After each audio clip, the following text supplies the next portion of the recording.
thank you to all of my subscribers for viewing my channel and being with me for all these years. Yeah, check out the t-shirts, see if you like them. If we get enough y'all that like those t-shirts, we can maybe do something with it. Well, we have suffered another loss with the old Grateful pocket bike engine. It clutch came apart on it. This is a different clutch, and it ate the end of the crankshaft up really bad on one of the keys. It's this one right here. Ate it all up the back and all. It actually milled it down really bad, so it's really loose on there like this. Here it's supposed to be snug where it doesn't move at all. This is the crankshaft we're going to probably use for it now. This one's just going to be trash pretty much. So, I did find out some things about the pocket bike engine that trying to get it to rev out more than 11,500 RPMs.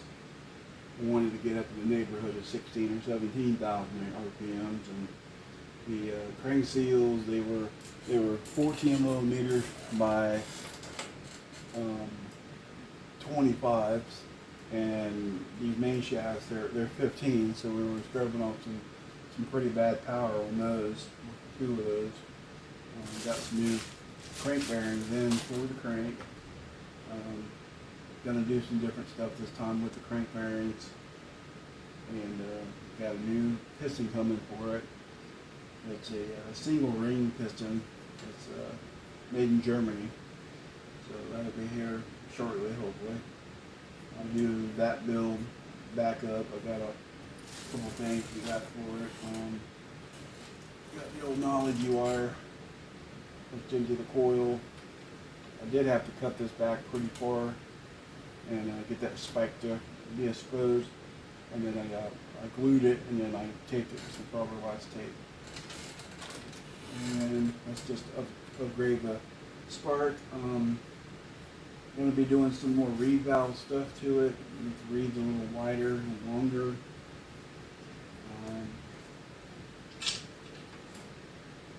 Kick-ass expansion chamber setup.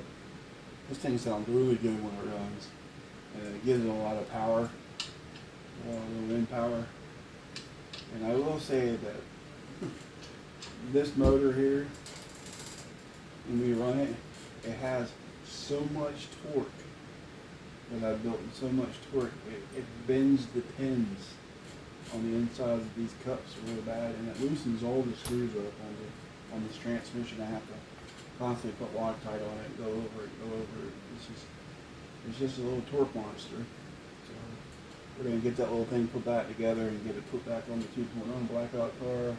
But for the meantime, we got another main chassis for the roving thing. We did get up an F1 style body, which is pretty trick. They get some metallic orange, some silver, and some black we're going to do for this.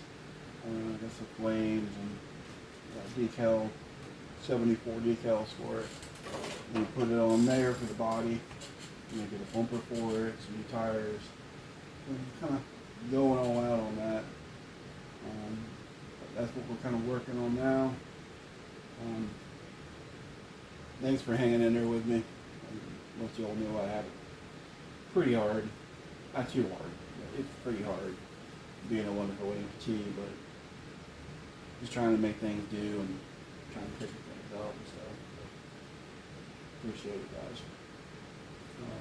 But yeah, hopefully we can get this new setup done, back together, and maybe get another couple runs in before we have to have this knee flexion surgery and total knee replacement. 2 surgeries at once. It's kind of crazy. But yeah. So, guys, if you like what you see, thumbs up and keep on subscribing and tell your friends about me. I'm just trying to build it up. Thanks for your all support. Stay signing out.